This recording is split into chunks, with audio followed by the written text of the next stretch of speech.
iphasika liyini, uma sithi siye ephasikeni noma sithi sizogubha iphasika noma sithi sizogubha umkhosi wephasika, sisuke sizokwenzani, la fika kanjani iphasika, la dalwa yini iphasika.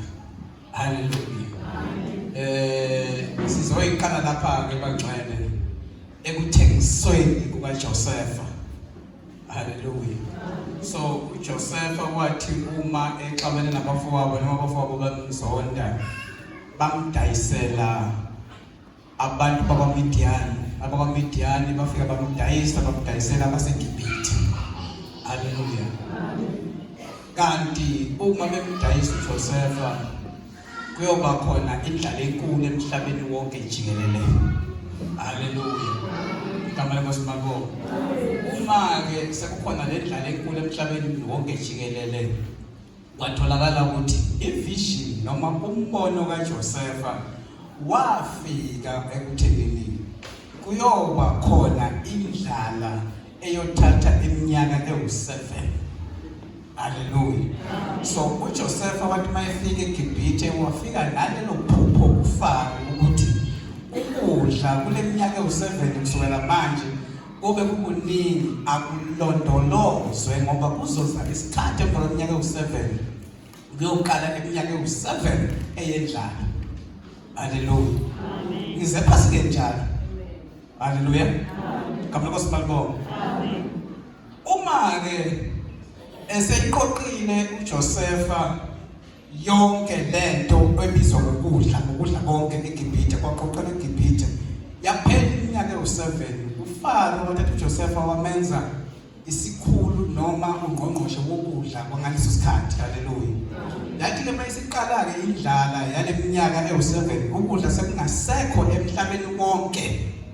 Haleluya. Kwezwakala ukuthi ukudla kukhona eGibhithe. Haleluya. Basekhona abangcwele. Uma ke kuzwakala ukuthi ukudla kukhona eGibhithe, abantwana baka-Israyeli uJosefa wakhumbula ukuthi unabafowabo, wathatha abantwana baka-Israyeli uJosefa wayobagcina eGibhithe, wafuna indawo kuFaro, wabanikeza indawo ukuthi mabahlale la. Haleluya. Kamla kosibalibonga. So uma behlala abantwana baka-Israyeli bafika eGibhithe, bahlala kwahamba isikhathi, inkosi eyayibeke uJosefa uFaro wangaleso sikhathi wafa, kwavela uFaro omusha. Haleluya. Kanti abantwana baka-Israyeli bazala ngaleso sikhathi bayanda. uFaro omusha wabona ukuthi no, abantwana baka-Israyeli ngendlela abanda ngayo bazohamba babe baningi kunathi basiketule, ngakho ke asibe neqhinga lokuthi laba bantu ukuze bangafiki kuleso sigaba sibenze njani. Haleluya. Wathi ke uFaro no, into kumele siyenze asibagqilaze laba bantu. Haleluya. Asizenze njani? Sibagqilaze. So ngenkathi ke yaqala ke manje ingcindezi kubantwana baka-Israyeli. Haleluya. Uma iqala ingcindezi kubantwana baka-Israyeli yahamba kangangokuba kwaze kwafika la khona ukukhala kwabo kufika endlebeni zikaNkulunkulu. Haleluya. Endlebeni zikaNkulunkulu wase uNkulunkulu wenza icebo lokuthi abantwana baka-Israyeli bakhululeke. Uma ke bekhululeka kumele kube nomuntu ozobakhulula. Wase ke manje kuzalwa uMose. Haleluya. uMose wazalelwa ukuyokhulula abantwana baka-Israyeli eGibhithe ngokukhala kwabo. Kuyezwakala abangcwele. So ke ngenkathi ke ezalwa uMose, kanti uFaro ukhiphe isimemezelo sokuthi yonke ingane ekungeyomfana uma izalwa umIsrayeli bayibulawe. Haleluya. Uma izalwa umIsrayeli njani? So uNkulunkulu ke ngecebo lakhe wamenza uMose wasinda, sonke salazi udaba kaMose. Haleluya.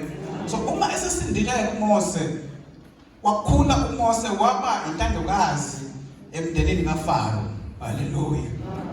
Kwaze kwaba ukuthi uMose kulela eGibhithe uyabaleka. Haleluya. Ngenkathi esebaleka esehlale uMose waphinda wamthatha uNkulunkulu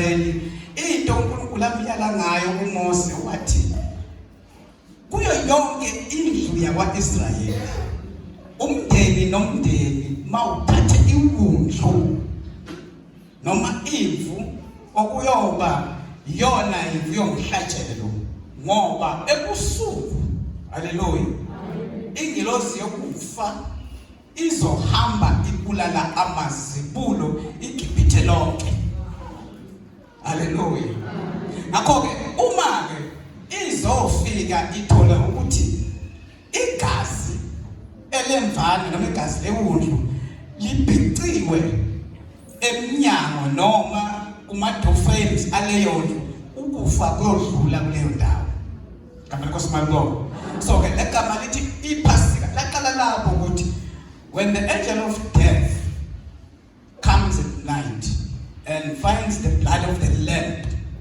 eminyango it will pass over ngoba eGibhithe kwakuwumthetho ukuthi abantwana baka-Israyeli amazibulo abulawa haleluya kambe nkosimalibonga so ke ngakho ukubulawa kwamazibulo washo uNkulunkulu yes abantu kumele bafele haleluya so umndeni nomndeni kunesibulo kumele life isibizo leso uNkulunkulu asibisa ngenkathi abulala abantwana bakaIsrayeli umndeni nomndeni kunesibulo kumele life yonke into eseGibhithe so nabantwana bakaIsrayeli baseGibhithe so ke walenza ke thina njengabantwana bakhe izibulo lethu ilubo lethu lokuqala izibulo lethu lombuso wakithi kwaba uJesu Kristu haleluya into ebeyisho ke yayisimbolize noma ke lemvu yayisimbolize ukuthi ukufa kulomndeni wakaNkulunkulu sekuvele sekwenzekile akusezufa umuntu kubantwana bakaIsrayeli ngakho ke the angel of death will pass over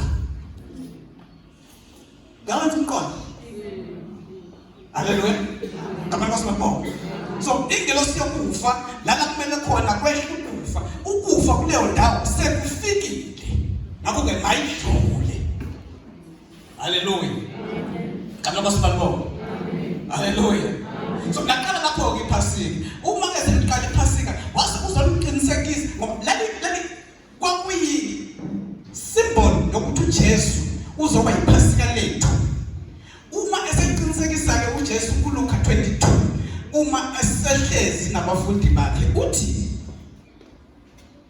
lokhu lithi iBhayibheli wasiklephisiko wathi lokhu kungumzimba wami ohlatshelwe nina haleluya kambe nkosimalibonga amen wase uthatha isitsha wabaphuzisa wathi lokhu kuyigazi lami elinikelelwe nina ngakho ke kwenzeni lokhu ukuba ningikhumbule uthi ke mayikhuluma ukuthi bengifisa ukuthi lesi sitsha ngabe ngesidla nani lungakafiki usuku lokubulawa kwabo okuyilona olandulela leli phasika landulela iphasika lenu haleluya okuwukuthi ngisaya ukuyofeza leya nkonzo eyenziwa uMoses kubantwana baseGibhithe ngisaya kule nkonzo enginenzela yona manje ukuthi sidle leli phasika iphasika leli yimi haleluya kambe nkosimalibonga so uma ngibambe nina ukufa akusezokuba khona ngaso sonke isikhathi ukufa kuyofika kuyomele kudlule it must pass over haleluya kambe nkosimalibonga haleluya sizale phathini yabase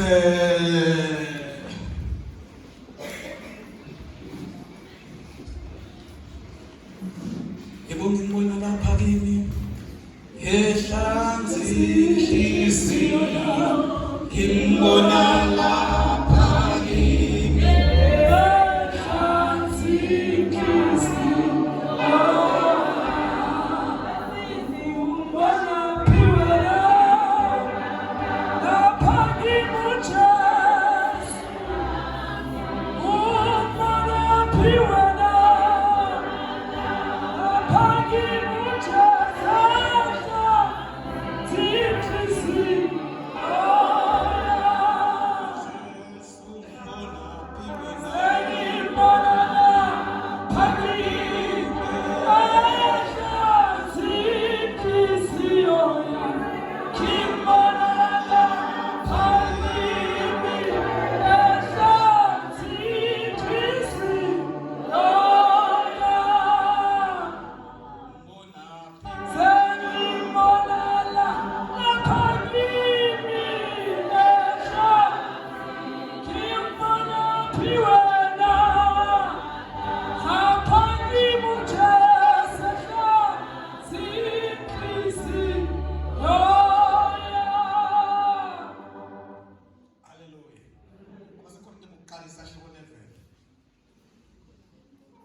verse 23. Ngizocela abafundisi nje abazongisiza.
Hallelujah. Hallelujah. So ithini ke le ndaba kithi? Hallelujah. Abantwana bakwa-Israyeli ngenkathi bephuma eGibhithe, lithi iBhayibheli emva kokufa kwamazibulo uFaro wabathetela. Hallelujah. Abakwasimalo. Uma esebadedele sebahambile, waphethe wakhumbula ukuthi kodwa laba bantu uma ngibadedela iqila ngizoyithathaphi? Wabalandela. Hallelujah. Abakwasimalo. So iphasika ke kahle likhulula thina. Hallelujah. Liyisivumane emsisha phakathi kwethu noKristu. Kodwa ke into ekumele siyiqaphele njengabazalwane, umoya kaFaro, the spirit of Pharaoh, regardless akhathalekile ukuthi usindiswe kangakanani, uvutha kangakanani, uma iphasika ungazokulenza, umoya kaFaro will always follow you. Hallelujah. Abakwasimabo. So iphasika yini le eyenza ukuthi sidenze njalo njalo, yingoba the spirit of Pharaoh yize sesikhululekile, but the spirit of Pharaoh is still following the church. So the only way ukuthi umoya kaFaro, hallelujah, ungalilandeli ibandla ukuthi sigcine inkonzo yephasika, ngoba uma sizogcina inkonzo yephasika lokho kuzokwenza ukuthi ingilozi yokufa uma ifuna abantu ezobabulala, ezobulala amazibulo kule eGibhithe, lithi malifika lelo ngilozi ithola ukuthi kulo mnyango ukufa vele sekukhona. Akho issue, they will always pass over. Hallelujah. Kama kusema so iphasika simele ukulenza njalo njalo, because umoya kaFaro ube mlokhu ulandela ibandla njalo njalo. Hallelujah. So ukuze kufe umoya kaFaro, ukuze umoya kaFaro ukwazi ukudedela ibandla, kumele kufe amazibulo aseGibhithe.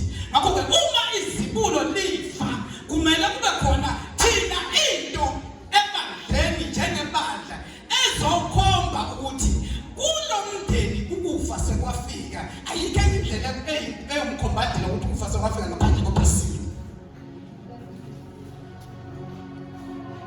Hallelujah. So libaluleke ngalokho iphasika kithi ukuthi the spirit of Pharaoh, umoya kaFaro usabalandela abantu noma sebekhona.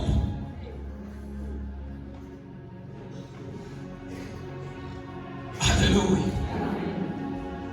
Usathi kuJesu kwenzeni lokhu ukuba ningikhumbule. Hallelujah. Ithi iBhayibheli wathabatha isiko wasihlephula, wathi kwenzeni lokhu ukuba ningikhumbule. Wasithatha isitsha, wathi lesi kuyisivumelwano sami engisenzayo nami. Hallelujah. Uthi niphuza igazi lami. Ithi ke lento ithi yonke lento wawuphawu ukudatshulwa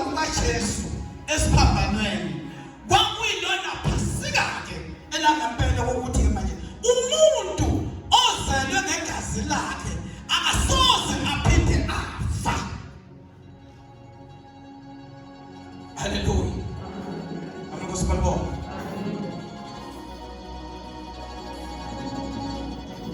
Sizodla isidlo bangcwele. Haleluya. Uthi uPaul mase ekhuluma ngale ndaba athi umuntu makazihlolisise yena. Haleluya. Amankosi balibonga. Haleluya. Umuntu makazijani? Akazihlolisise yena. Akasho uPaul ukuthi umuntu makakhumbule izono zakhe. Haleluya. Amankosi balibonga. Akasho uPaul ukuthi umuntu makazijani akhumbule ini? Kodwa makazihlolisiseka ukuthi ufanele yini ukulidla leli phasika. Ithini lento? Ithi abantu okungafanele balidle leli phasika abanjani?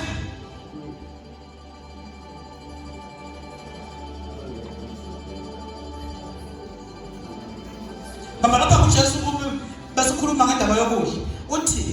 Uthi uma ekhuluma nowesifazane, uthi uJesu akumele ngithathe isinkwa sabantwana ngisinikeze izinja. Haleluya. Ngapha kwasibongo. Ngapha kwasibongo. Uthi akumele ngithathe isinkwa sabantwana ngisinikeze ini? So ngamanye amazwi umuntu ongafanele ukulidla iphasika umuntu owumbheki Kristu. Umuntu ongazani naye. Haleluya. Ngapha kwasibongo. Kodwa uma wazana naye, haleluya, uma wazana naye wasindiswa, waziyakha ukuthi wakufela, wasindiswa ngegazi lakhe, iphasika likufanele. Ungayibona wena ungalifanele kodwa lona linjani likufanele.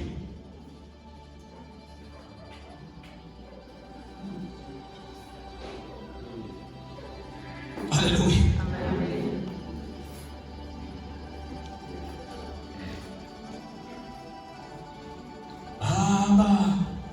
Londolozi wena umithando Baba, londolozi wena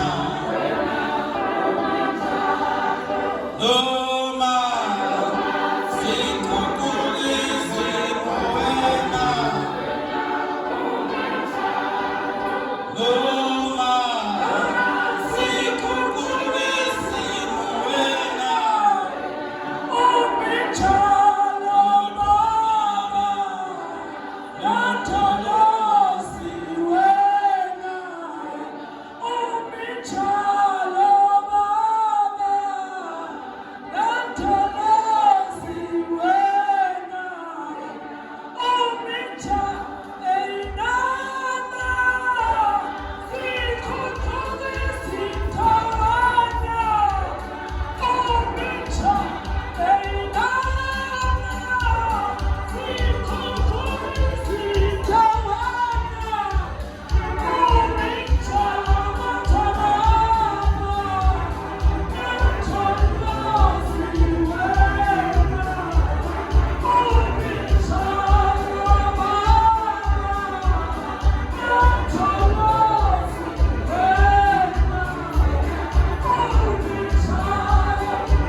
bahlengikazi babegcwele ngenxa yethu. Sibona uthando babegcwele engasasilinganiso ngomuntu. Wamthanda umuntu siphakathi ephike kumele ukuthi hambela kude nawe. Ngothanda ukusiphakathi wanikela ngendoda yakhe esele yodwa. Bonke namhlanje babegcwele sizobonga legazi elaphana eGolgotha. Elathi umhlaba siphakathi wanyakaza amadwala aphekeka. Intaba zabangana kwenze njani namuhla? Sizikhazele mfana bonke is about to break the bread and eat the blood. Be part of us, Lord Jesus. Make us to remember fully the work that was done in Calvary. Father God, we pray in the mighty name of Jesus. We thank you, Father God. Amen.